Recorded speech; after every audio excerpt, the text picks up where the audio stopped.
नमस्कार बच्चों, target with आलोक में आपका स्वागत है।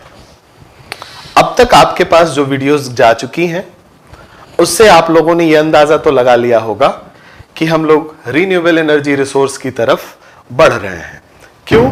क्योंकि नॉन रीन्यूएबल एनर्जी रिसोर्स एक तो एग्जॉस्ट होने वाली हैं, दूसरी इनके एनवायरमेंटल रिपरकशंस हैं जो हमें ग्लोबल वार्मिंग के रूप में या एयर पोल्यूशन के रूप में, एसिड रेन के रूप में अथवा ओजोन डिप्लीशन के रूप में दिखाई पड़ते हैं। तो पहली बात कि ये एग्जॉस्ट हो जाएंगे, पोल्यूटिंग भी हैं, तो हमें कुछ और भी सोचना चाहिए ताकि हमारी ऊर्जा की आवश्यकताएं पूरी होती रहें। तो रीन्यूएबल एनर्जी रिसोर्स के रूप में हमारे पास ऊर्जा को हार्नेस करने के लिए कौन कौन सी विधियां हैं, इस पे चर्चा थोड़ी सी। तो जो सबसे पहली विधि है बच्चों, वो है solar energy, renewable energy resource.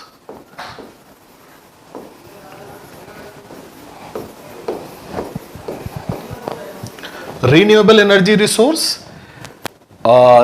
Renewable energy resource वो रिसोर्सेज होते हैं जिसको ह्यूमन टाइम स्केल पे एक मानव के जीवन काल में पुनः उत्पादित किया जा सके, रीजनरेट किया जा सके। रीन्यूएबल एनर्जी रिसोर्स याद रखिएगा। पहला है सोलर एनर्जी। सोलर एनर्जी सौर ऊर्जा।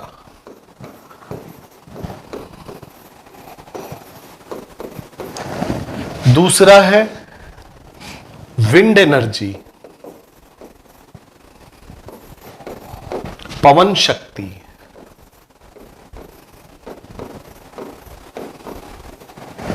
तीसरा है हाइड्रो पावर।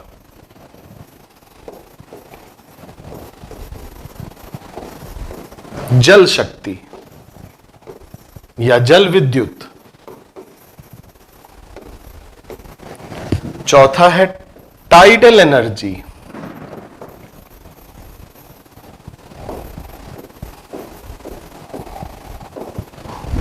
ज्वारीय ऊर्जा।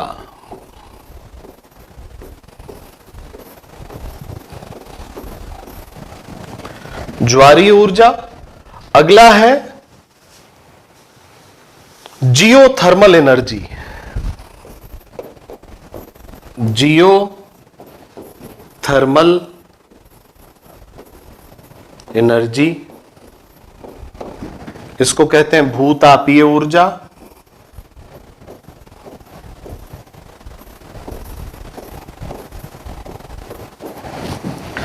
छठा है बच्चों बायोमास एनर्जी।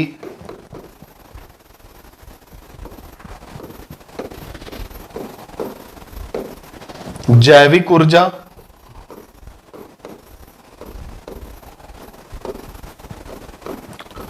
और एक और है वेव एनर्जी।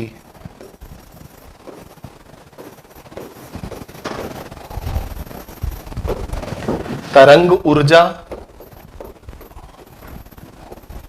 जो समुद्री तरंगों से प्राप्त की जाती है। और आठवां है ocean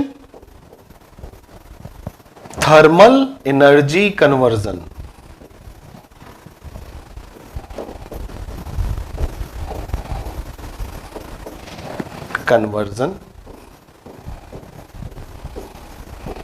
ocean thermal energy conversion, OTEC short में कहते हैं, ओटेक, जिससे भी हम ऊर्जा हार्नेस करते हैं, ऊर्जा उत्पादित करते हैं और उपयोग में लाते हैं। अपार्ट फ्रॉम दीज 8 एक और है ऊर्जा का स्रोत जो कि रीन्यूएबल एनर्जी सोर्स के रूप में रखा जाता है।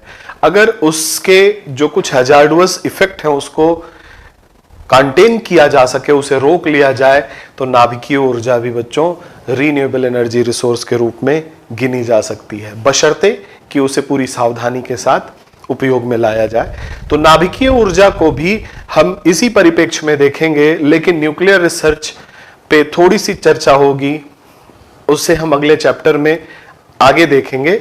फिलहाल जो रीन्यूएबल एनर्जी रिसोर्सेज हैं वो ये हैं, एक एक करके इन सब के बारे में चर्चा, भारत में इनकी उपलब्धता, भारत में इनकी स्थिति और इसके कारण जो भी ऊर्जा में इंस्टॉल्ड कैपेसिटी में वृद्धि है उस पर एक चर्चा आपके सामने रखने का प्रयास करूंगा। तो चलिए आइए, पहला जो शुरुआत करते हैं हम वो है सोलर एनर्जी से, सौर ऊर्जा, सोलर एनर्जी। बहुत ही व्यवहारिक पक्ष को ध्यान में रखते हैं बच्चों। सोलर एनर्जी, आपको पता है कि पृथ्वी पे ऊर्जा का स्रोत सूर्य है। सिर्फ पृथ्वी पे ही नहीं, पूरे सौर मंडल में ऊर्जा का स्रोत सूर्य है।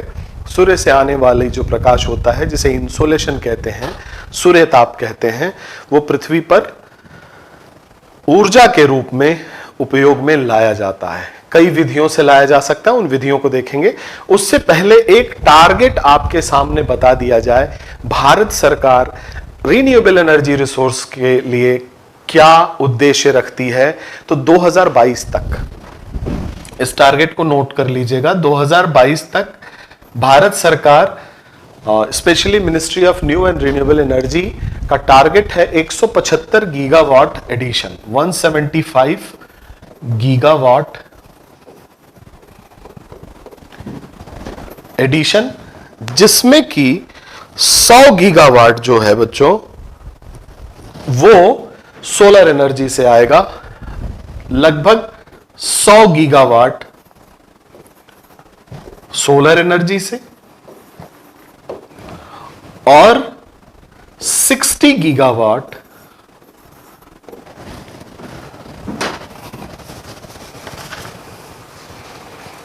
विंड एनर्जी से, 10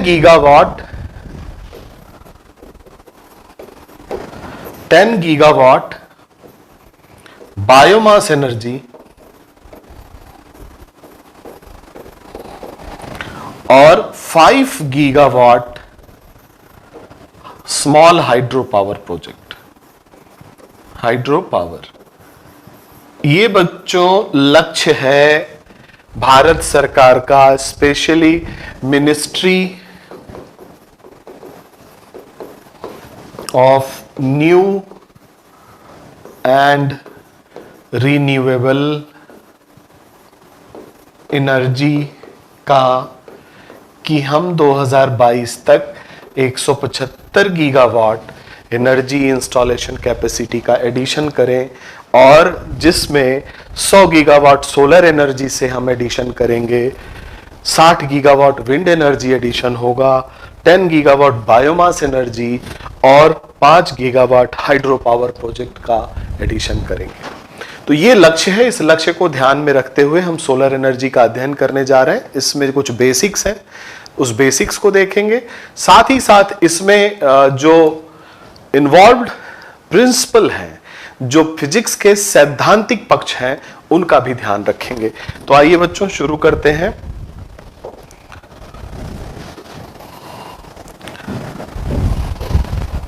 solar energy. Solar energy, sun is the ultimate source. और सन पे क्या हो रहा है ये जान लीजिए।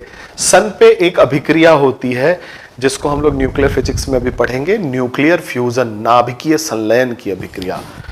क्या अभिक्रिया हो रही है? Nuclear fusion reaction. और न्यूक्लियर फ्यूजन में क्या होता है? दो छोटे नाभिक आपस में जुड़ के एक बड़ा नाभिक बनाते हैं और इस प्रक्रिया में अपार ऊर्जा उत्पन्न होती है। डिटेल में हम वहां पढ़ेंगे। तो यहां हाइड्रोजन दो जुड़ करके हीलियम बनाते हैं बच्चों, और एनर्जी निर्मुक्त होती है, और यही एनर्जी इंसोलेशन के रूप में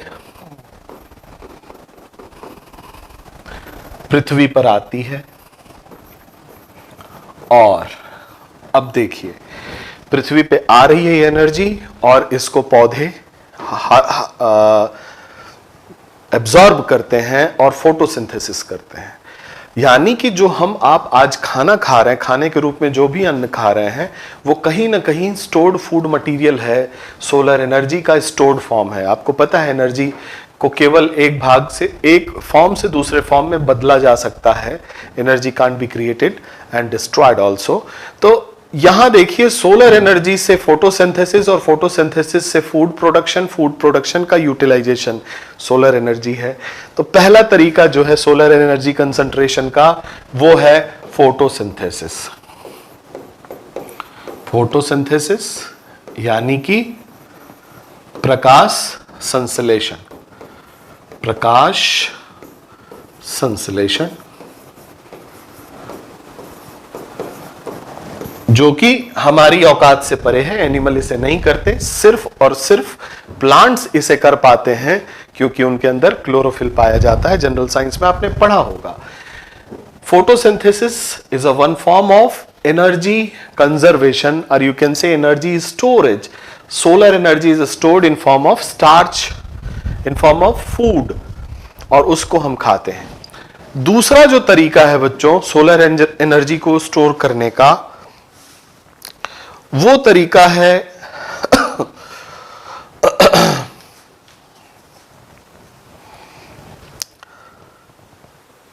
ऊष्मीय ऊर्जा में परिवर्तन। फोटो एनर्जी को हीट एनर्जी में, मैं फिर डस्टर ढूंढ रहा हूं, फोटो एनर्जी को, लाइट को हीट एनर्जी में परिवर्तित करना। दूसरा तरीका लाइट कन्वर्टेड इनटू हीट। इसका उदाहरण तो सोलर कुकर है, आप समझ लेंगे, लेकिन आपने भी बचपन में जब आपके हाथ में पहली बार लेंस मिला रहा होगा, उत्तल लेंस, तो आपने पता नहीं कहां कहां आग लगाई होगी, जरा याद कीजिए बचपन को। तो वो जो concentrated form of solar rays के कारण आग आप लगा देते थे, कागज जला देते थे, लकड़ी में आग लगा देते थे, किसी के हाथ पे आग जला देते थे, वो क्या था? वो उस सोलर एनर्जी को कंसंट्रेट करके एक बिंदु पे आप रखते थे जिससे उसका तापमान बढ़ने लगता था। यही प्रक्रिया प्रकाश को ऊष्मा में परिवर्तित करने में अपनाई जाती है। और इस विधि पे आधारित कुछ उदाहरण है, जैसे कि सोलर कुकर,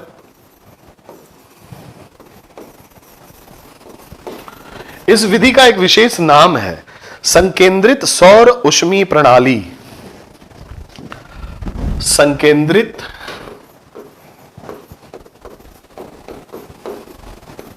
सौर ऊष्मीय प्रणाली। इस प्रणाली में क्या करते हैं बच्चों? जो सौर ऊर्जा आ रही है उसको संकेंद्रित करते हैं और उसके संकेंद्रण से ऊष्मा ऊर्जा उत्पन्न होती है। ठीक वैसे ही आपने उत्तल लेंस से कागज जलाया है, वैसे ही सोलर कुकर हो गया। सोलर कुकर के अलावा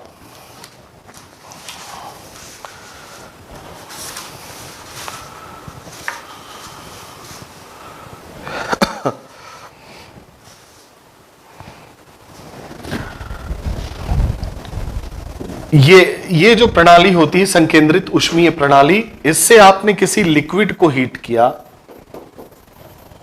कोई द्रव आपने हीट किया, उसको गर्म किया और इससे वाष्प निकली, वेपर, और इस वेपर को आपने ठीक वैसे यूटिलाइज किया जैसे थर्मल पावर प्लांट से जब पानी गर्म किया जाता है, ऊष्मा निकलती है जलाने से, कोयले को पानी गर्म किया जाता है तो उस पानी से आप वाष्प निकलती है और उस वाष्प को आप टरबाइन चलाने के लिए यूज करते हैं। संकेंद्रित सौर ऊष्मीय प्रणाली में भी आपने कोई लिक्विड गर्म किया, ये लिक्विड वेपर में बदला, भाप में बदला, और इस भाप से आपने टरबाइन चलाया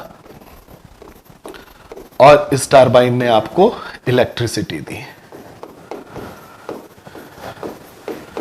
तो संकेंद्रित सौर ऊष्मीय प्रणाली, इसका सबसे अच्छा उदाहरण मोरक्को में इस पर आधारित एक थर्मल पावर प्लांट भी है जो कंसंट्रेटेड सोलर हीट सिस्टम का बहुत अच्छा उदाहरण है, जिसके आधार पे हमारे यहाँ पे अभी फिलहाल सोलर कुकर या फिर सूर्य की रोशनी से जो गर्म पानी टंकी का, जाड़ों में अभी आप जाड़ा आ रहा है, इसको ध्यान में रखते हुए आपने देखा होगा सोलर हीटर जिससे पानी गर्म किया जाता है, यही अभी तक हम कर पाए हैं। लेकिन आने वाले समय में हम सोलर एनर्जी के उपयोग को और आगे भी ले जाने वाले हैं।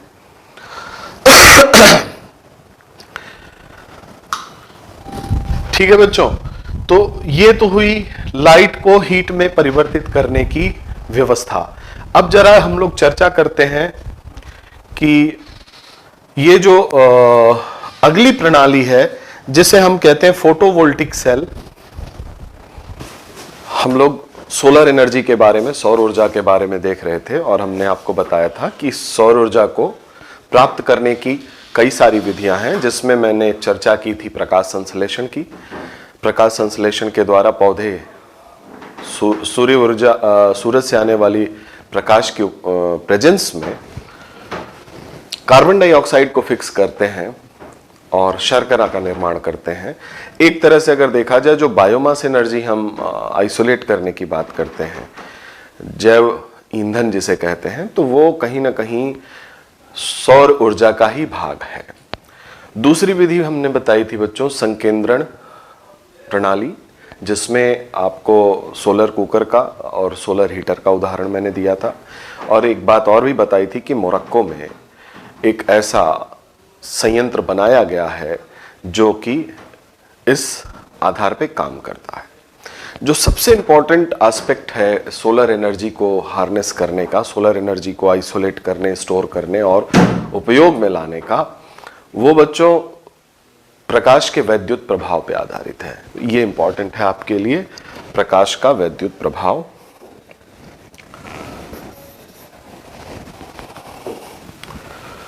प्रकाश का वैद्युत प्रभाव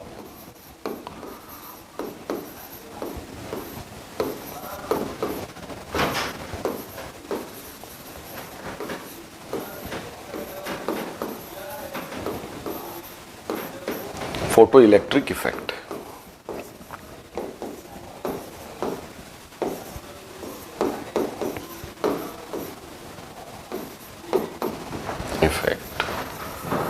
बच्चों, प्रकाश का वैद्युत प्रभाव क्या है?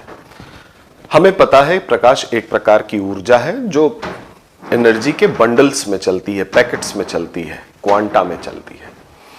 और आपको जनरल साइंस में बताया गया होगा प्रकाश के नेचर के बारे में कि प्रकाश कण के रूप में भी बिहेव करता है और तरंग के रूप में भी। तो कणिका सिद्धांत और तरंग गति सिद्धांत, ये दोनों चीजें आपको बताई गई होंगी। बात क्या होती है, जब किसी सेमीकंडक्टर सरफेस पे प्रकाश पड़ता है तो उस सेमीकंडक्टर सरफेस से अर्धचालक से इलेक्ट्रॉन निकलते हैं, और जब इलेक्ट्रॉन कहीं निकलते हैं तो वो मूव करते हैं और वो इलेक्ट्रिसिटी पैदा करते हैं। यही प्रकाश का वैद्युत प्रभाव है। यानी प्रकाश के पड़ने से, एक चित्र बना लें, ये अर्धचालक है,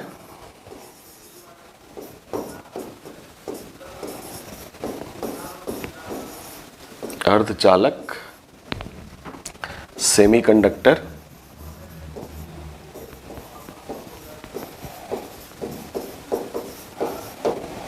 ये सिलिकॉन हो सकता है, ये गैलियम हो सकता है, गैलियम आर्सेनाइड, जो सोलर वेफर बनाने में यूज किया जाता है, आगे मैं बताऊंगा। इस पर जब लाइट पड़ती है बच्चों,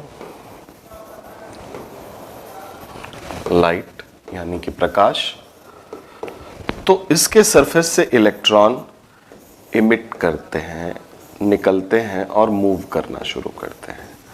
और आपको पता है इलेक्ट्रॉन का मूवमेंट करंट होता है, तो यहां विद्युत धारा उत्पन्न हो जाती है। यानी प्रकाश के कारण इलेक्ट्रिक करंट उत्पन्न हो रही है।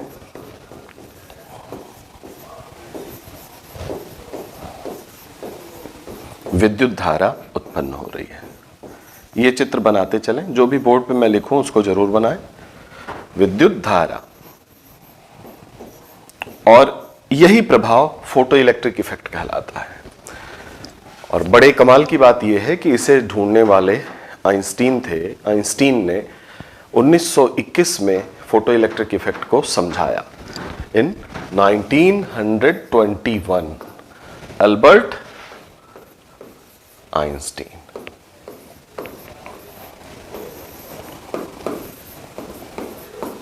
अल्बर्ट आइंस्टीन ने पहली बार प्रकाश विद्युत प्रभाव के बारे में बताया। बच्चों, इसी कार्य के लिए, इसी खोज के लिए 1922 का फिजिक्स का नोबेल अल्बर्ट आइंस्टीन को दिया गया। इन्हें नोबेल प्राइज मिला, नोबेल प्राइज इन फिजिक्स 1922 का नोबेल इन्हें मिला था प्रकाश विद्युत प्रभाव बताने के लिए।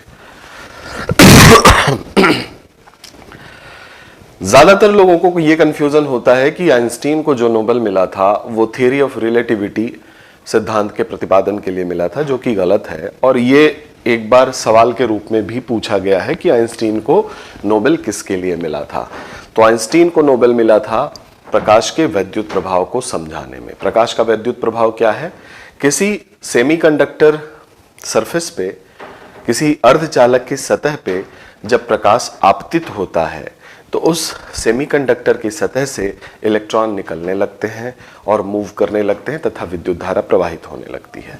यह है प्रकाश वैद्युत प्रभाव। आप लिख लें कि किसी सेमीकंडक्टर अर्धचालक की सतह पे जब प्रकाश आपतित होता है, जब प्रकाश आपतित होता है तो उसके सतह से इलेक्ट्रॉन निकलने लगते हैं तथा विद्युत धारा प्रवाहित होने लगती है। यह प्रकाश वैद्युत प्रभाव सर्वप्रथम अल्बर्ट आइंस्टीन ने 1921 में प्रतिपादित किया, जिसके लिए उन्हें 1922 का नोबेल भी दिया गया। इसे अंडरलाइन कर लीजिएगा, क्योंकि नोबेल पुरस्कार से संबंधित बहुत सारे प्रश्न आते रहते हैं और थोड़े कंफ्यूजिंग होते हैं। जो बड़े बड़े नोबेल जो आपके समझ में आते हैं कि हाँ, इन्होंने मानवता के लिए बहुत बड़ी खोज की है, तो उनके नोबेल पुरस्कार की चर्चा यूपीएससी समय समय पे या स्टेट पीसीएस करता रहता है। जैसे नॉर्मन एस बोरलॉग के नोबेल की बात, तो यूपीपीसीएस में ये सवाल आया था कि नॉर्मन बोरलॉग को नोबेल किस क्षेत्र में दिया गया था। और चूंकि नॉर्मन बोरलॉग प्लांट साइंटिस्ट थे, तो लोगों को लगा एग्रीकल्चर, जबकि एग्रीकल्चर में नोबेल नहीं दिया जाता। पीस के लिए उन्हें नोबेल दिया गया था, शांति के लिए उन्हें नोबेल दिया गया था। तो इस तरह के सवाल आपके सामने रहते हैं, ध्यान दीजिए। और इसी पे आधारित आज जो फोटोवोल्टिक सेल है वो इसी प्रिंसिपल पे आधारित है। तो जो सोलर एनर्जी को स्टोर करने के लिए जो सेल होती है वो फोटोवोल्टिक सेल कहलाती है।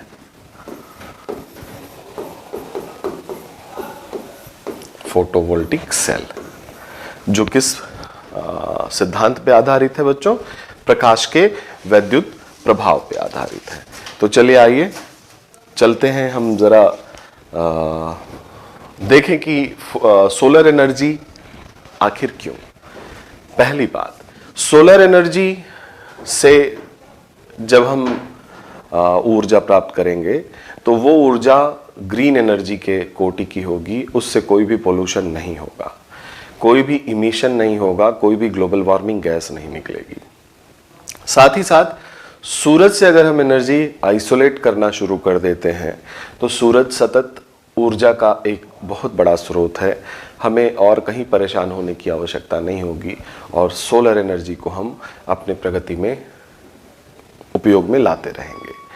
तीसरी बात, सन से एनर्जी को आइसोलेट करना बहुत ही आसान है, लेकिन इसे स्टोर करना थोड़ा मुश्किल है।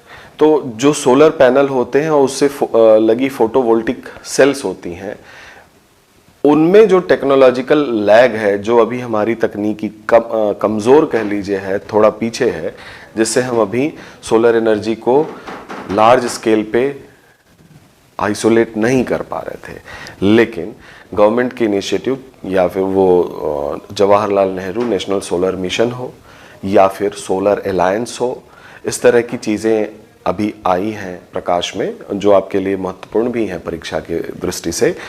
तो उसके बाद सोलर एनर्जी सेक्टर में बहुत सारे प्राइवेट कंपनीज का पार्टिसिपेशन बढ़ा है, रिसर्च और डेवलपमेंट बढ़े हैं, प्रोडक्शन यूनिट्स बहुत सारी लगी हैं। तो जो सोलर वेफर्स होते हैं, ये शब्द जो मैं बोल रहा हूँ ये आपके एग्जामिनेशन में पूछे जा सकते हैं। Solar wafers are silicon chips जिससे सोलर फोटोवोल्टिक सेल्स बनाई जाती हैं या सोलर पैनल का निर्माण होता है। इनके दाम में कमी आई है। तो उस कमी का कारण क्या है बच्चों? टेक्नोलॉजिकल अपग्रेडेशन, जो कि आज से 10 साल पहले नहीं था। तो आने वाले समय में ये देखा जा रहा है कि सोलर एनर्जी एक बहुत बड़े स्रोत के रूप में एनर्जी सप्लाई का जरिया बनने वाली है।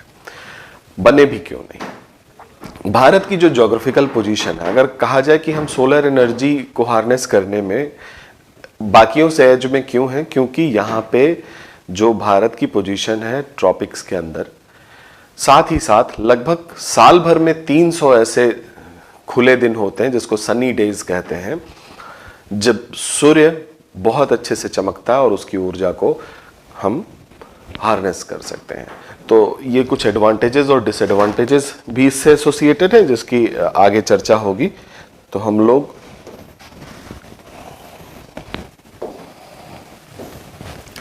चर्चा करते हैं why solar energy. Solar energy क्यों? Why solar energy. तो पहली बात है इंडिया का लोकेशन। भारत स्थित है कहां आपको पता है? इक्वेटर और कर्क रेखा के बीच में, या कह लीजिए कर्क रेखा भारत को 2 भागों में बांटती है। तो ट्रॉपिक्स के आसपास भारत की स्थिति है। भारत का लोकेशन। दूसरा, 300 सनी डेज।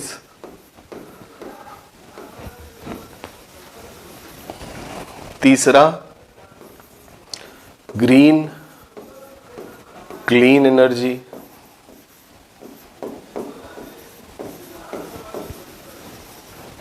भारत की स्थिति, भौगोलिक स्थिति,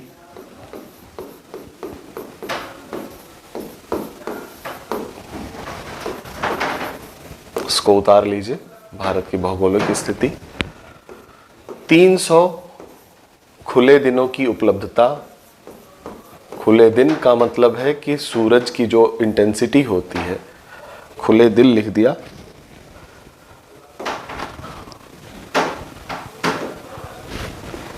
ये दिन है, दिन 300 खुले दिन। खुले दिल से इस बात को एक्सेप्ट कीजिए, 300 खुले दिन, 300 सनी डेज आर देयर, जिससे हम सूरज की रोशनी को फोटोवोल्टिक सेल से स्टोर कर सकते हैं। साथ ही साथ green energy, clean energy. Green energy environment friendly है, इससे कोई प्रदूषण नहीं होता। अगर सिलिकॉन और उसके अपशिष्ट को हम ठीक से मैनेज कर सकें, उसकी व्यवस्था कर सकें, तो इससे और कोई प्रदूषण नहीं है। इससे कोई इमिशन नहीं है, कोई गैस नहीं निकलती, नो गैस। गैस का मतलब है या तो वो ग्लोबल वार्मिंग करे या ओजोन डिप्लीट करे या कोई पार्टिकुलेट मैटर निकले इससे। ऐसी कोई भी संभावना इस एनर्जी से नहीं है। तो इस कारण से सोलर एनर्जी हमारे लिए एक वरदान सिद्ध हो रही है। और जो 2022 तक ministry of new and renewable energy का टारगेट है, उसमें 100 गीगावाट का एडिशन जो होना है, 175 गीगावाट टोटल एडिशन है, जिसमें 100 गीगावाट का एडिशन सोलर एनर्जी के थ्रू किया जाएगा। तो ये सोलर एनर्जी की बात हुई, एडवांटेजेस की बात हुई, इसके डिसएडवांटेजेस भी हैं। अब डिसएडवांटेजेस क्या है उसको जरा देखते हैं।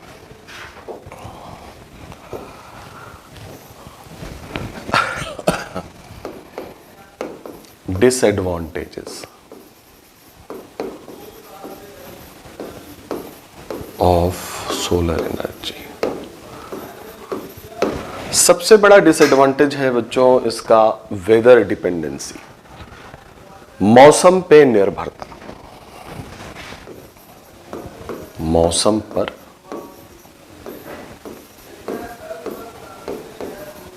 निर्भरता।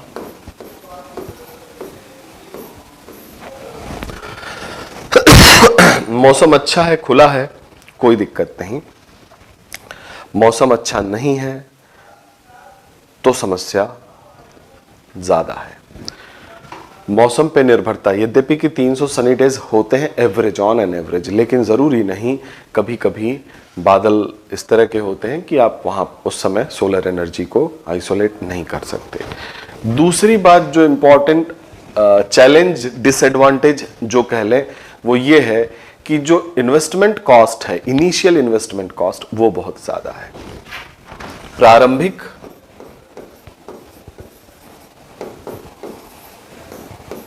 लागत अत्यधिक है। प्रारंभिक लागत अत्यधिक है। प्रारंभिक लागत अत्यधिक इसलिए है बच्चों क्योंकि अभी भी जो कंपोनेंट हैं सोलर एनर्जी के वो बहुतायत नहीं बन रहे हैं, बहुत प्रीवेलेंट नहीं है। अगर ये इसको प्रोडक्शन इसका बढ़ा दिया जाए तो जाहिर सी बात है इसकी कीमतें घट जाएंगी। तो प्रारंभिक लागत ज्यादा है। तीसरा है तकनीकी रूप से पिछड़ापन। तकनीकी रूप से पिछड़ापन, तकनीकी इतनी शानदार अभी भारत के पास नहीं है कि हम इसको आइसोलेट करने के लिए इफिशिएंट जो टेक्नोलॉजी है वो हो। चौथी बात जो सबसे इंपॉर्टेंट है, जो इसके लिए डिसएडवांटेज हो सकती है बच्चों, वो है बड़ी भूमि की आवश्यकता।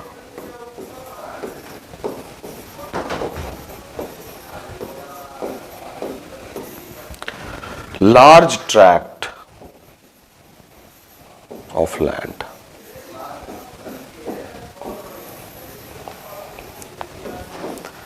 जैसे ही भूमि की बात आती है बच्चों तो आपके मन में एक एडमिनिस्ट्रेटर के रूप में 3-4 चीजें कौंध जानी चाहिए, चाहे वो कहीं भी हो। जब भी आप गवर्नमेंट में हो, सिस्टम में हो और कहीं भी भूमि अधिग्रहण की बात आए तो आपको उसका इन्वायरमेंटल एस्पेक्ट, उसका सोशल एस्पेक्ट, उसका इकोनॉमिकल और एग्रीकल्चर एस्पेक्ट, ये 4 चीजें आपके दिमाग में आनी चाहिए। अब जरा बताइए, एक बड़ी भूमि की आवश्यकता सोलर पैनल लगाने के लिए पड़ती है। सोलर पैनल से बैटरी चार्ज होंगी, उस बैटरी से हम ग्रिड बनाएंगे और ग्रिड के थ्रू एनर्जी डिस्बर्स करेंगे। लेकिन हम बनाए तो बनाए कहां? यदि हम इसको बनाते हैं किसी बैरन लैंड पे, तो बैरन लैंड आपको पता है वहां से जो दूरी है सेटलमेंट्स की वो बहुत ज़्यादा है। हम ऐसे जगह बनाएं जहां खेती होती है तो जाहिर सी बात है जो हमारे अरेबल लैंड हैं, कृषि योग्य भूमि है, वो जाएगी। हम अगर फॉरेस्ट काट के इसके लिए नया लैंड क्रिएट करें तो भी हमारा नुकसान है। तो कुल मिलाकर के सबसे बड़ा इसमें ड्रॉबैक यही है कि जो ये लार्ज ट्रैक ऑफ लैंड चाहिए होता है, ये हमारे पास लिमिटिंग फैक्टर है। यद्यपि कि अभी लैंड है बहुत सारे जहां हम इसको बना सकते हैं और उपयोग में ला सकते हैं, लेकिन लिमिटिंग है। लिमिटिंग कल भी चर्चा हुई थी। जैसे ही लैंड एक्विजिशन की बात होगी, हैबिटेट लॉस होगा, बायोडाइवर्सिटी लॉस होगा। अगर एग्रीकल्चर लैंड है तो एग्रीकल्चर प्रोडक्टिविटी का लॉस होगा। वहाँ से लोगों को पुनर्वासित करना है तो उनके पुनर्वास की व्यवस्था देखनी होगी। उसके पुनर्वास का समुचित जिसमें कल्चरल एस्पेक्ट को कल मैंने चर्चा की थी, उसका भी ध्यान रखना होगा कि पूरा का पूरा इंटैक्ट कल्चर ही हम पुनर्वासित कर पाए, जो कि आइडियली संभव नहीं है। तो ये सबसे बड़ा ड्रॉबैक सोलर एनर्जी के लिए है। फिर भी सोलर एनर्जी सतत ऊर्जा, अक्षय ऊर्जा का अपार भंडार है और हम सोलर एनर्जी पे खूब सारे रिसर्च कर रहे हैं। इससे एसोसिएटेड कई सारे हमारे जो है प्लान हैं, जिसमें आप नेशनल सोलर मिशन की बात कर सकते हैं, जिसमें सोलर अलायंस जो गुट बना है 122 देशों का, उसकी चर्चा होगी। ये सारी चीज़ें हम एक एक करके देखेंगे। तो ये disadvantages of solar energy as well as challenges, चुनौतियाँ क्या क्या हैं, अगर कुछ ऐसा आए कि what are the challenges of solar energy in India, Bharat में सौर ऊर्जा के लिए कौन कौन सी चुनौतियाँ हैं, उनकी चर्चा करें, तथा वे क्षेत्र भी बताएं जहाँ पे सोलर एनर्जी के एडवांटेजेस हैं, सोलर एनर्जी उपयोगी है। कुछ इस प्रकार के प्रश्न आए तो ये पॉइंट्स आप वहाँ डिस्कस कर सकते हैं। चलिए अगला जो है वो आपको सोलर अलायंस के बारे में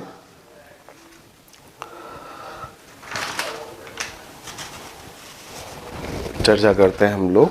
सोलर अलायंस, चूंकि ये अभी रिसेंटली कंसीव हुआ है तो आपके लिए इंपॉर्टेंट है इंटरनेशनल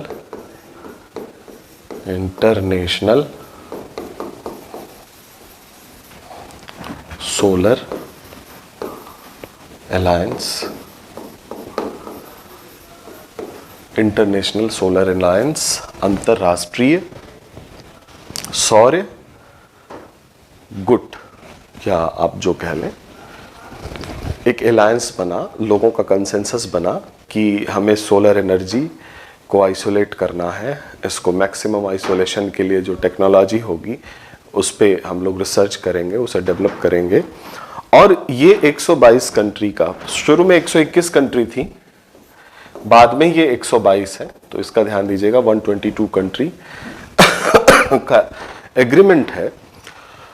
और ये सारे ऐसे देश हैं जो अपने लोकेशन के कारण इनके ऊपर सूरज चमकता रहता है और ये सौर ऊर्जा को प्राप्त कर सकते हैं। तो इसमें लीडिंग जो कंट्री है इंडिया, भारत और फ्रांस, ये दोनों हैं। पेरिस एग्रीमेंट 2015 के बाद ये 2016 का एग्रीमेंट है। मराकाश एक शहर है मोरक्को का, ये भी याद रखिए,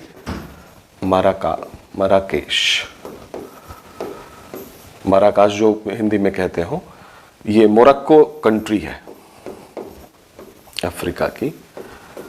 मोरक्को के मराकेश शहर में इंडिया और फ्रांस के बीच 2016 में ये एग्रीमेंट हुआ और इसे सोलर अलायंस और बाकी इसको साइन करने के लिए बाकी कंट्री के एग्रीमेंट के लिए छोड़ दिया गया और यहाँ से सोलर अलायंस बना, जो कि सूर्य से प्राप्त होने वाली ऊर्जा को इफिशिएंटली कैसे प्राप्त करें, ऐसी तकनीकियाँ, उसका विकास, साथ ही साथ फंडिंग, जो सबसे इंपॉर्टेंट था, दैट वाज फंडिंग,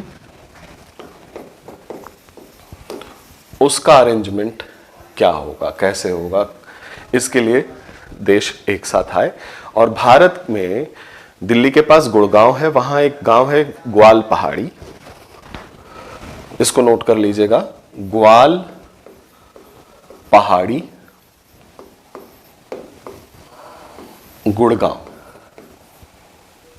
गुड़गांव। अब इसका नाम गुरुग्राम हो गया है। दिल्ली के पास ग्वाल पहाड़ी में एक संस्थान खोलने की बात की गई फ्रांस और भारत के बीच में, इंटरनेशनल सोलर रिसर्च इंस्टीट्यूट। इसका नाम है इंटरनेशनल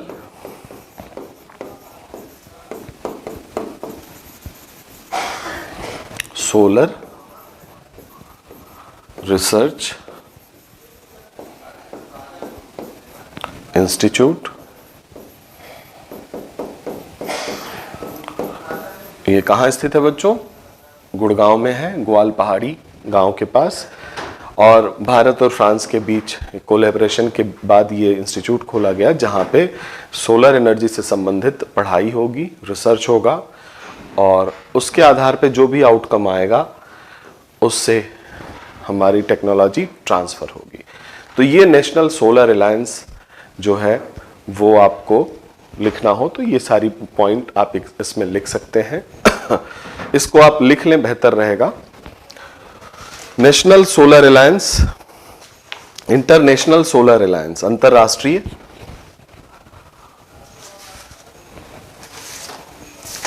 सौर गठबंधन, अंतरराष्ट्रीय सौर गठबंधन अलायंस, इसको हिंदी में गठबंधन कहते हैं। कभी कभी अंग्रेजी की शुद्ध हिंदी नहीं आती तो देखना पड़ता है कि हिंदी क्या है। ये अलायंस गठबंधन, अंतरराष्ट्रीय सौर गठबंधन लिख लीजिए। अंतरराष्ट्रीय सौर गठबंधन यह 122 देशों के बीच, यह 122 देशों के बीच किया गया गठबंधन है, जो मुख्यतः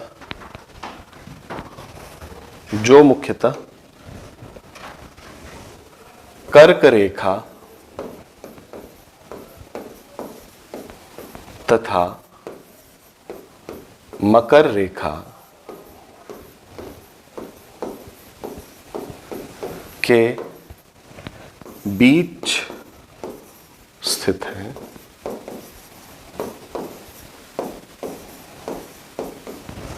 जहां सूरज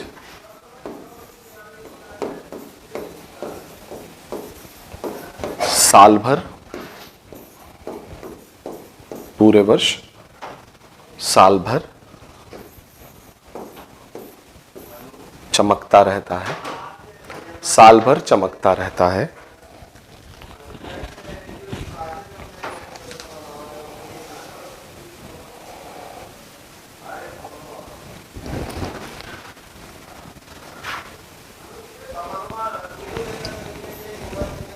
दो 2016 में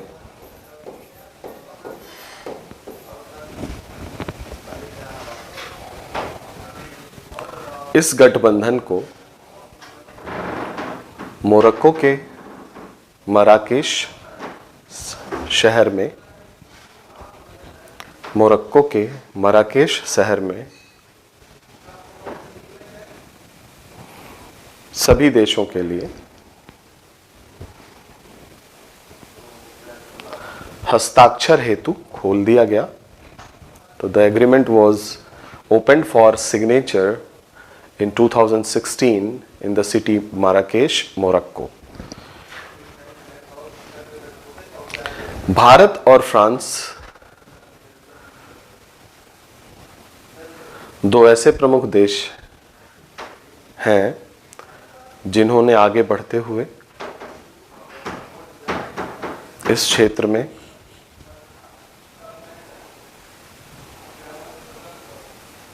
प्रगति दिखाई है, इस क्षेत्र में प्रगति दिखाई है। भारत और फ्रांस ने संयुक्त रूप से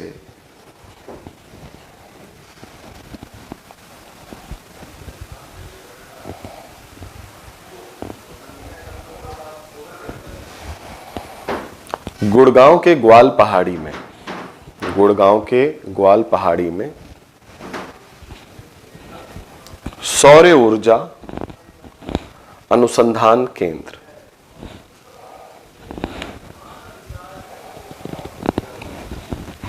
राष्ट्रीय सौर ऊर्जा अनुसंधान केंद्र की स्थापना की है और जिसकी फंडिंग या जिसमें फ्रांस भी पैसा लगाएगा। उद्देश्य यह है कि सौर ऊर्जा से संबंधित तकनीकियों का विकास किया जा सके, सौर ऊर्जा से संबंधित तकनीकियों का विकास किया जा सके,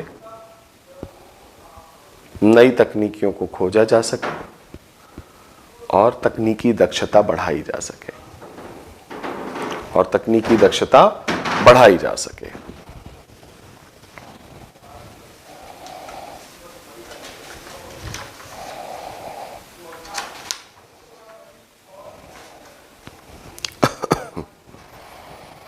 तकनीकी दक्षता बढ़ाई जा सके, ये तो बात हुई सौर ऊर्जा की। सौर ऊर्जा से संबंधित जो टैरिफ है बच्चों, जो उसकी कीमतें हैं वो ज़्यादा हैं।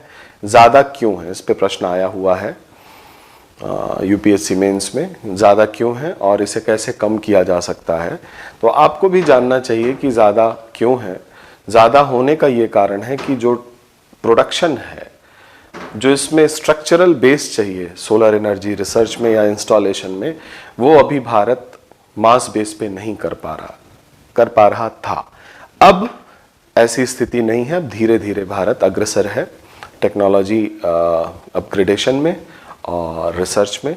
आगे आने वाले समय में इसकी कॉस्ट भी अब काफ़ी कम हुई है। आपने देखा होगा आज से 5 साल पहले सोलर पैनल की जो कीमत थी, अंतर्राष्ट्रीय बाजार में अब सोलर पैनल की कीमत भी घटी है, क्योंकि भारत एक बहुत बड़ा मार्केट है और भारत और चीन दोनों सोलर एनर्जी हार्नेस करने के इरादे से आगे आ रहे हैं। तो इतने बड़े मार्केट को यूटिलाइज करना पूरे विश्व के जो प्रोडक्शन यूनिट हैं वो ध्यान में रखी हैं, और यहाँ पे प्रोडक्शन अब तेज़ी से बढ़ रहा है। और आने वाले समय में हम कह सकते हैं कि जो टैरिफ है सोलर एनर्जी के लिए, जो इनिशियल इन्वेस्टमेंट कॉस्ट होती है, वो काफ़ी हद तक घटेगी और घटेगी। पहले से घटी भी है, आगे और घटेगी। तो ये कुछ चीज़ें थीं जिसमें सोलर एनर्जी के टैरिफ से संबंधित बात, सोलर एनर्जी के एडवांटेज, कुछ डिसएडवांटेज, इसकी बात, और इंटरनेशनल सोलर अलायंस, ये इम्पॉर्टेंट था। एक और टर्म इम्पॉर्टेंट है बच्चों, सोलर इम्पल्स। आपको याद होगा सोलर इम्पल्स क्या है। तो आप जान लें, सोलर इम्पल्स एक प्लेन है, एक जहाज है जो कि सोलर एनर्जी से चलता है। तो कुछ दिन पहले की बात है सोलर इम्पल्स के बारे में। सोलर इम्पल्स 2 था और जिसने पूरी पृथ्वी का चक्कर लगाया था, circumnavigated the earth, and it is solar impulse 2। तो हो सकता है कभी आपसे पूछ दे सोलर इम्पल्स क्या है। तो इस तरह से सोलर एनर्जी का जो भी आपको पढ़ना है वो खत्म हुआ। अगला जो है बच्चों, सोलर एनर्जी के बाद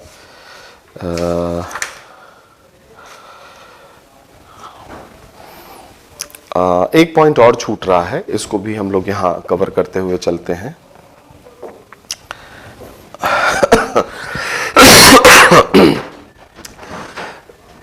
एक लार्ज ट्रैक्ट चाहिए सोलर एनर्जी इंस्टॉलेशन के लिए।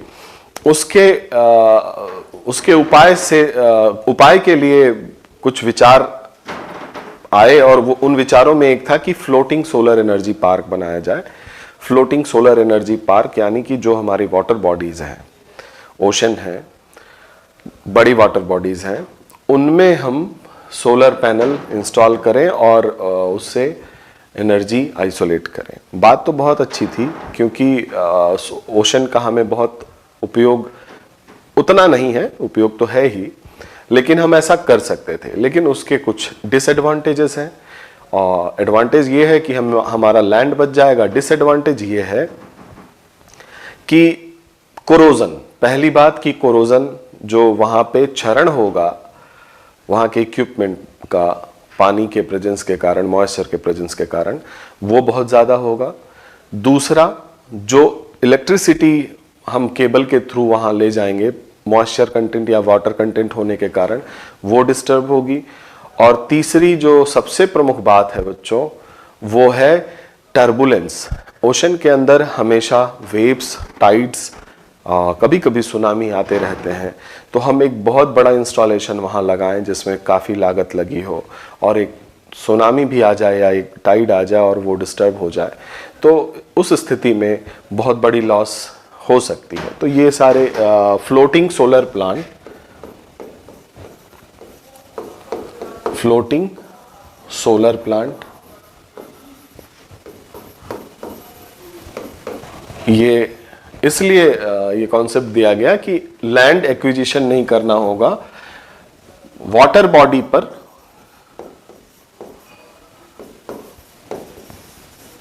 सोलर पैनल या सोलर वॉल, जो भी कहना चाहें आप, क्योंकि बहुत बड़ा स्ट्रेच चाहिए आपको सोलर वॉल बनाने के लिए। सोलर वॉल लगाने की बाद, सोलर पैनल लगाने की बाद, एक विशाल जलराशि पे, वाटर बॉडी पे जैसे समंदर है उस पे सोलर पैनल लगा करके उससे हम एनर्जी आइसोलेट करें। लेकिन इसके डिसएडवांटेज, एडवांटेज तो ये था कि जमीन बच जाएगी बच्चों, लेकिन इसके डिसएडवांटेजेस ज्यादा हैं। पहला कि कोरोजन, क्षरण होगा। क्षरण आपको पता है, पानी के प्रेजेंस में ऑक्सीजन क्रिया करेगी, बहुत सारे जो धातु होंगे उसके ऑक्साइड बनेंगे और धीरे धीरे वो क्षरण होता रहेगा। दूसरी बात कि जो इलेक्ट्रिसिटी ट्रांसमिशन, विद्युत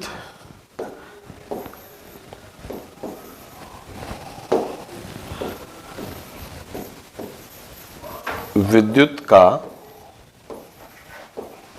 ट्रांसमिशन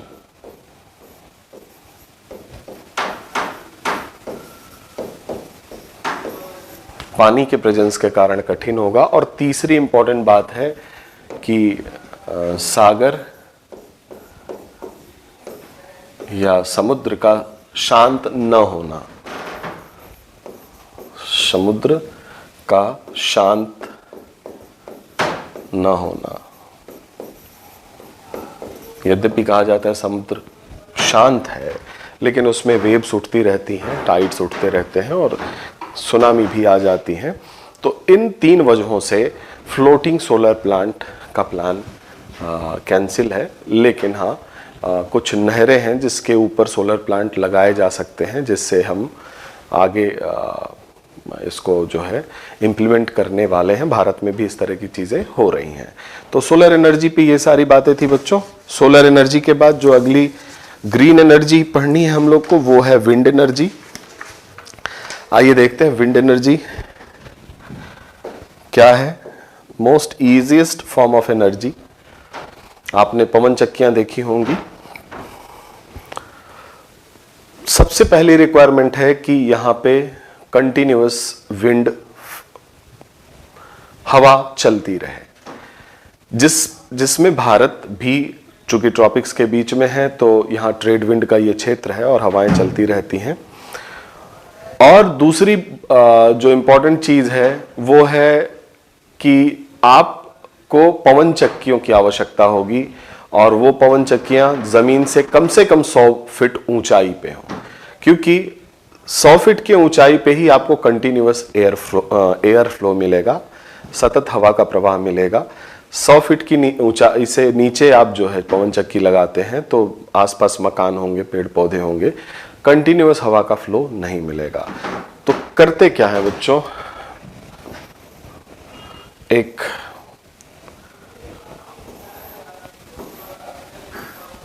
टावर तैयार किया जाता है और इस टावर पे एक रोटर होता है,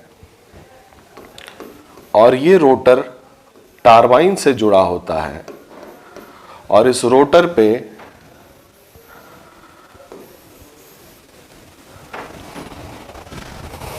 डैने लगे होते हैं, पंख लगे होते हैं। जब हवा चलती है, कंटिन्यूअस एयर फ्लो,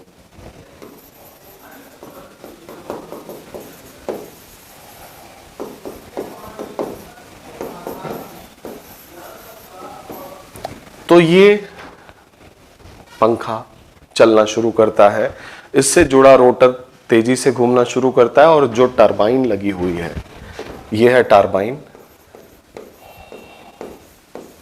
एक mini turbine, this is rotor, these are fans, पंखे। और टरबाइन जब चलती है तो इससे विद्युत धारा बहनी शुरू होती है। इस विद्युत धारा को हम डायरेक्टली यूज कर सकते हैं, इससे कोई नीचे पंपिंग सेट चला करके उससे जल निकासी कर सकते हैं, अथवा इस विद्युत धारा को स्टोर करके हम इसे बाद के यूज के लिए भी रख सकते हैं। हम ऐसा भी कर सकते हैं कि कई सारी पवन चक्कियां बना करके एक ग्रिड बना लें और वहां से जो विद्युत उत्पादन हो उसे मुख्य ग्रिड से जोड़ दें। तो ये सारी संभावनाएं पवन ऊर्जा में हैं, जिसमें भारत अग्रणी है। और सबसे पहला जो रत्नागिरी में पवन ऊर्जा, रत्नागिरी और तमिलनाडु में सबसे पहले पवन ऊर्जा 1986 में शुरुआत की गई थी। तो आप इन चीजों को लिख लीजिए। और ये 100 फीट होना चाहिए बच्चों, 100 फीट कम से कम।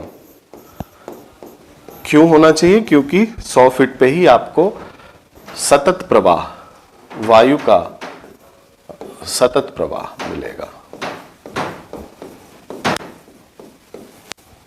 लिखिए, पवन ऊर्जा, पवन ऊर्जा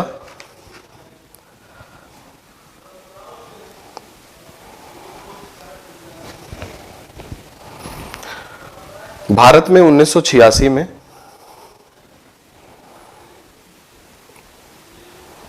पवन ऊर्जा के क्षेत्र में विकास प्रारंभ हुआ। पवन ऊर्जा के क्षेत्र में विकास प्रारंभ हुआ।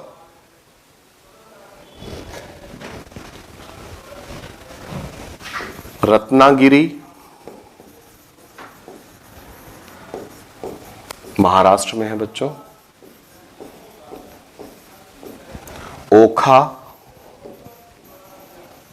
ये गुजरात में है, और तूतीकोरिन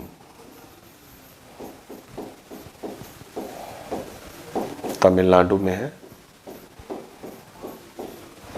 1986 में, 1986 में रत्नागिरी, ओखा और तूतीकोरिन में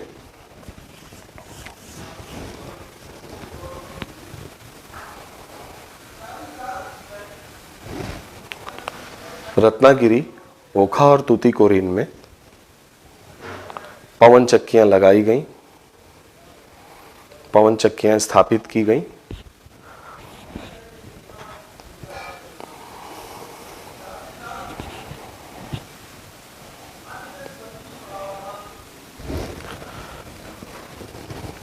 पवन चक्की स्थापित करने में इस बात का ध्यान अवश्य रखा जाना चाहिए कि उसकी ऊंचाई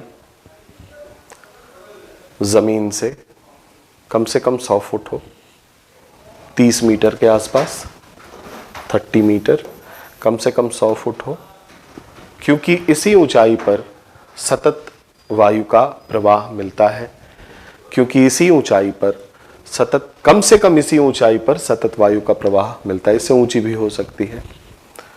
पवन चक्की में 3 पंखे होते हैं, डैने होते हैं, एक रोटर होता है जो टरबाइन से जुड़ा होता है। हवा के चलने से चक्की चलती है और टरबाइन घूमती है, विद्युत धारा उत्पन्न होती है। हवा के चलने से चक्की चलती है, टरबाइन घूमती है और विद्युत धारा उत्पन्न होती है। उत्पन्न हुई इस विद्युत धारा को हम सीधे सिंक में जोड़ सकते हैं। सिंक का मतलब है बच्चों कोई यंत्र जिसे विद्युत धारा से चलाया जाए, सिंक में जोड़ सकते हैं, या फिर बैटरी में स्टोर कर सकते हैं, अथवा मुख्य ग्रिड से जोड़कर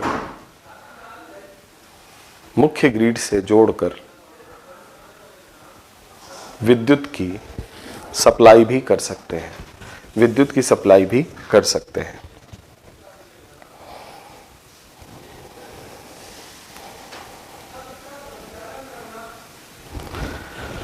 पैरा चेंज कर लीजिए।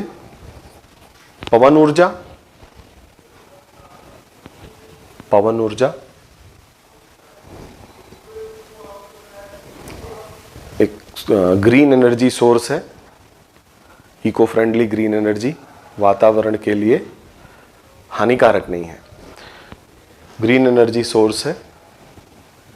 तथा इसका गेस्टेशन पीरियड, गेस्टेशन पीरियड, फिर से मैं डस्टर ही ढूंढ रहा था,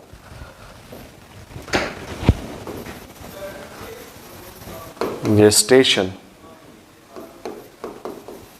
पीरियड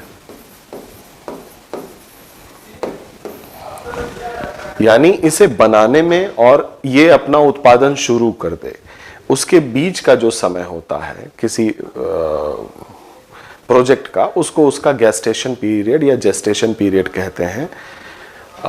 गर्भकाल इसे हिंदी में कह सकते हैं।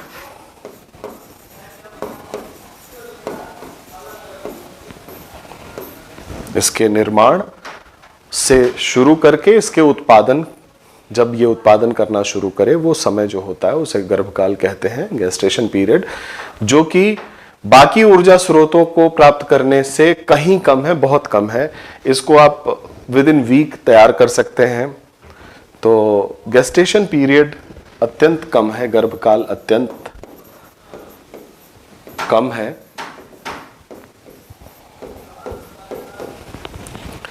लेकिन दूसरी बात जो इसकी डिसएडवांटेज ये है बच्चों कि availability of constant flow of air, अगर वो नहीं मिलता तो फिर ये चलता नहीं। फ्लो ऑफ एयर धीमा हो गया तो धीमा चलेगा तो प्रोडक्शन घट जाएगा, फ्लो ऑफ एयर तेज हो गया जरूरत से ज्यादा तो तेज चलेगा। तो वहां ये जो फ्लक्चुएशंस आते हैं उसको हम कंट्रोल नहीं कर सकते, because they are natural phenomena. तो यहां पे इसके डिसएडवांटेज में आप लिख लीजिए कि मौसम पे निर्भरता,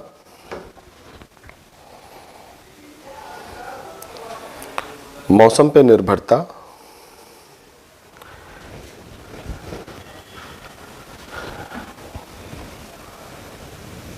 इसकी कमी को दर्शाता है, मौसम पे निर्भरता इसकी कमी को दर्शाता है।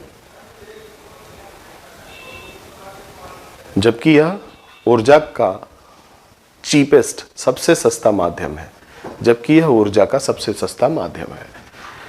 अब कुछ स्टेट के बारे में आपको जानकारी होनी चाहिए बच्चों, कौन कौन से स्टेट अग्रणी हैं। तो सबसे पहला स्टेट है तमिलनाडु, जो नंबर 1 पे है। तमिलनाडु, महाराष्ट्र, राजस्थान, गुजरात। Tamil Nadu followed by Maharashtra,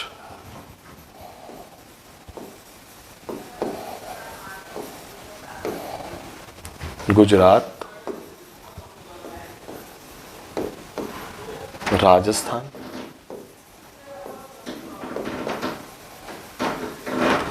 Tamil Nadu, Maharashtra, Gujarat, Rajasthan. राजस्थान और गुजरात में 3rd 4th प्लेस में हमेशा एक्सचेंज चलता रहता है हर साल, क्योंकि बहुत थोड़े से ये आगे निकल जाता है। कभी राजस्थान चला आता है 3rd प्लेस पे, गुजरात 4th पे, कभी गुजरात चला आता है, राजस्थान 4th। इनमें इंटरचेंज होता रहता है। यहां आप सावधानी बरतिएगा, जिस साल आप परीक्षा दे रहे हो उस साल का रिसेंट आप देख लीजिएगा। यानी अगर 2020 में आप दे रहे हो तो 2020 का जब इकोनॉमिक सर्वे आएगा और उसमें आप जरूर देखें और देख लीजिएगा उस समय स्थिति क्या है। हो सकता है राजस्थान के बाद गुजरात हो। तो यहां से आपका उत्तर गलत हो सकता है। तो ये स्टेट है जो विंड एनर्जी में मोस्ट लीडिंग स्टेट भारत में है। पवन ऊर्जा,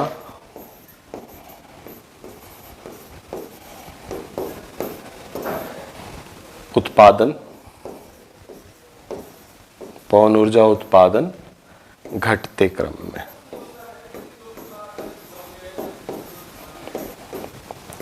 अगर हम विश्व के, इसको आप नोट कर लीजिए, अगर हम विश्व के देशों को देखें तो पवन ऊर्जा उत्पादन को ध्यान में रखा जाए तो सबसे ज्यादा पवन ऊर्जा चाइना में प्रोड्यूस होती है, उसके बाद यूनाइटेड स्टेट ऑफ अमेरिका, इसके बाद जर्मनी और इसके बाद स्पेन का नंबर आता है बच्चों। चाइना, यूएसए, जर्मनी, स्पेन, और स्पेन के बाद फिर अगला जो नंबर आता है वो है इंडिया का, भारत का।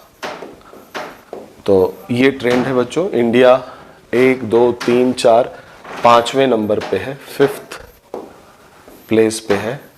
किसमें? विंड एनर्जी प्रोडक्शन में।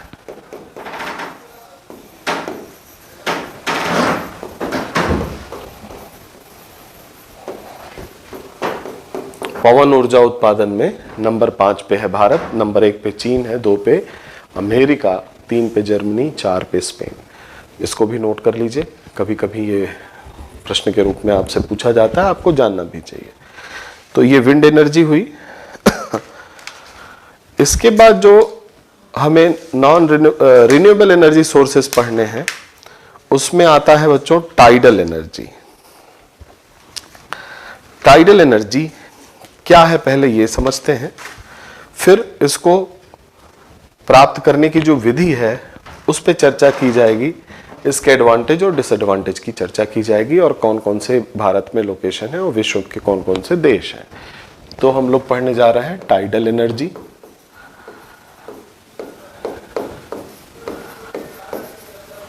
ज्वारीय ऊर्जा,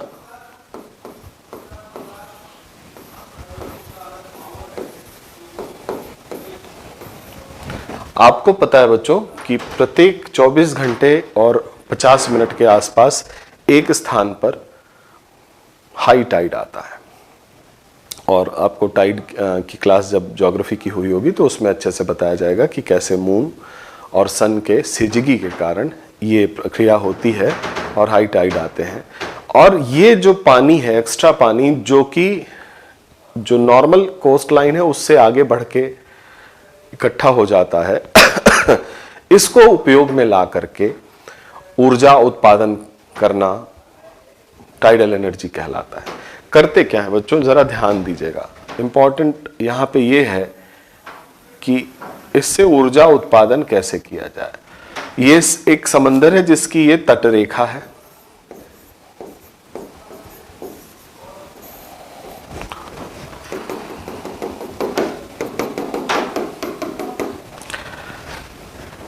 समंदर में जब हाई टाइड आता है बच्चों तो लहरें तटरेखा को पार करती हैं और आगे बढ़ जाती हैं।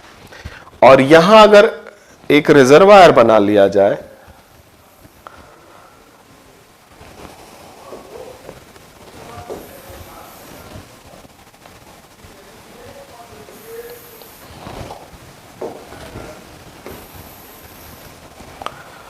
यहां एक रिजर्वायर बना लिया जाए, एक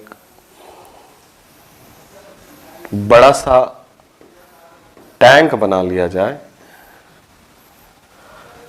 कि ये पानी आकर के यहां इकट्ठा हो जाए। हाई टाइड आया और ये पानी इकट्ठा हो गया यहीं समंदर के किनारे, और फिर मुझे मिटाना पड़ेगा या दूसरे रंग का उपयोग कर लेते हैं। और इस पानी को यहां से गिराया जाए बाहर और यहां टरबाइन लगाई जाए और इसकी गति के कारण ये टरबाइन घूमे। ठीक है बच्चों, हाई टाइड आई, टाइड के कारण, ज्वार के कारण इस पानी को इकट्ठा किया गया एक रिजर्वायर में,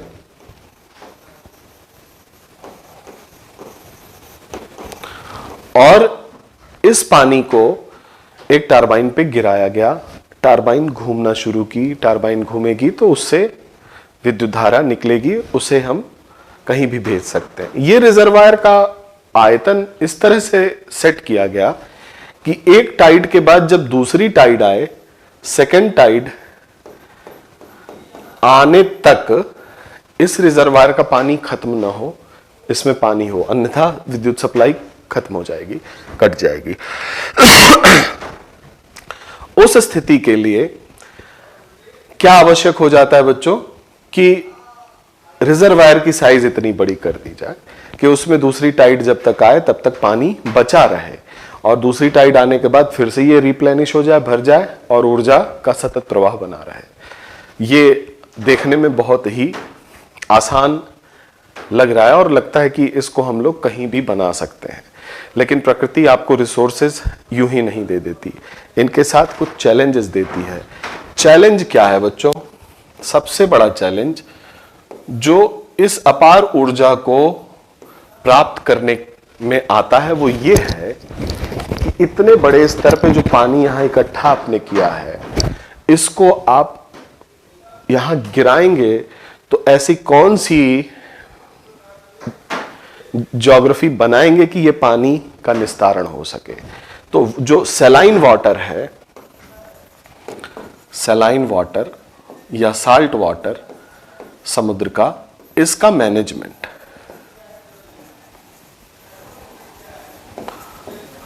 बहुत ही कठिन है। मैनेजमेंट में कुछ लोग सोचेंगे कि सर यहां गिरा पानी, इधर से पाइप लगा दो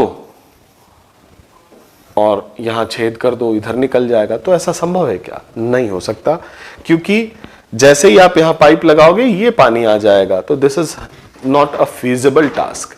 तो इसके लिए रिजर्वायर बहुत आसान है। अगर इस तरह की सिचुएशन हो तो टाइडल एनर्जी अपने आप में अथाह ऊर्जा का स्रोत हो सकता है, लेकिन चैलेंज क्या है? इस सैलाइन वाटर का मैनेजमेंट। ये मैनेजमेंट अगर हम कर पाते, इतने बड़े वॉल्यूम के पानी को कहीं इसकी व्यवस्था कर पाते, तो शायद हम टाइडल एनर्जी खूब ज्यादा आइसोलेट कर रहे होते।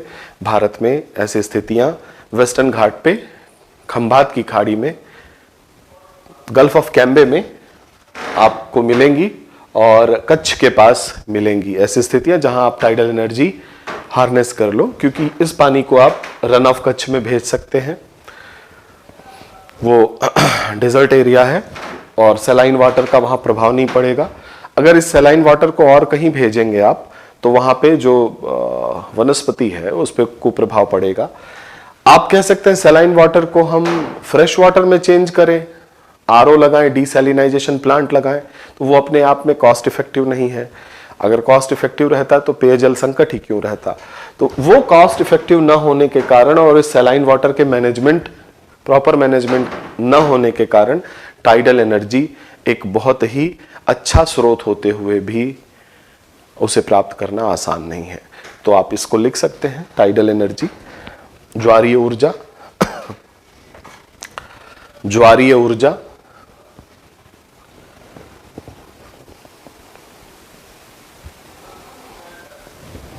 समुद्र में उठने वाले ज्वारों को इस प्रकार समायोजित किया जाए कि इकट्ठा हुआ जल एक रिजर्वायर के थ्रू, एक रिजर्वायर में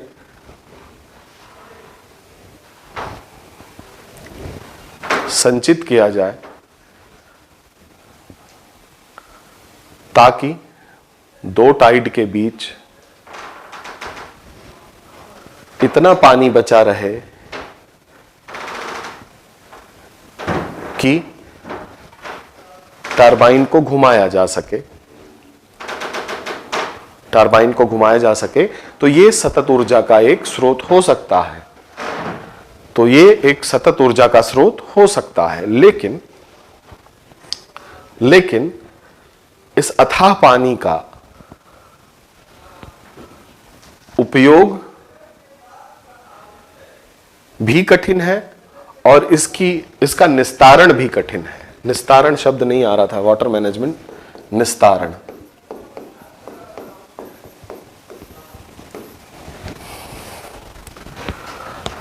जो इस ऊर्जा को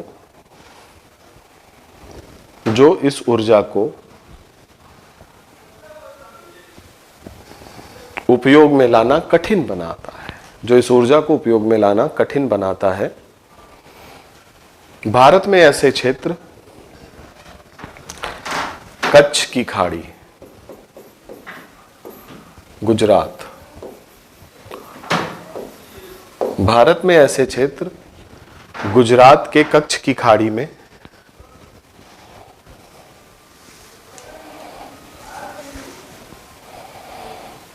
हैं, जहां पे ज्वारीय ऊर्जा संभव है, जहां पे ज्वारीय ऊर्जा संभव है।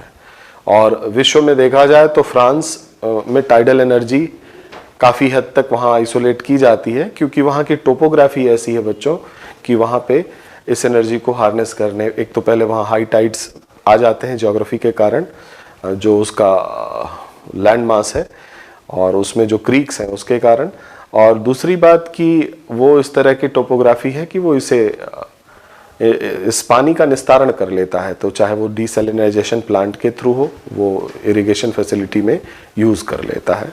तो टाइडल एनर्जी भी फ्रांस आइसोलेट करता है। वर्ल्ड में नंबर 1 फ्रांस ही है। तो बच्चों ये रिन्यूएबल एनर्जी के स्रोत आप के सामने 2 हैं। अगली क्लास में इसी कड़ी को हम आगे बढ़ाएंगे और भी स्रोत जो रिन्यूएबल एनर्जी के हैं उसको देखेंगे। तो मिलते हैं अगले वीडियो में, तब तक के लिए बहुत बहुत धन्यवाद आपका।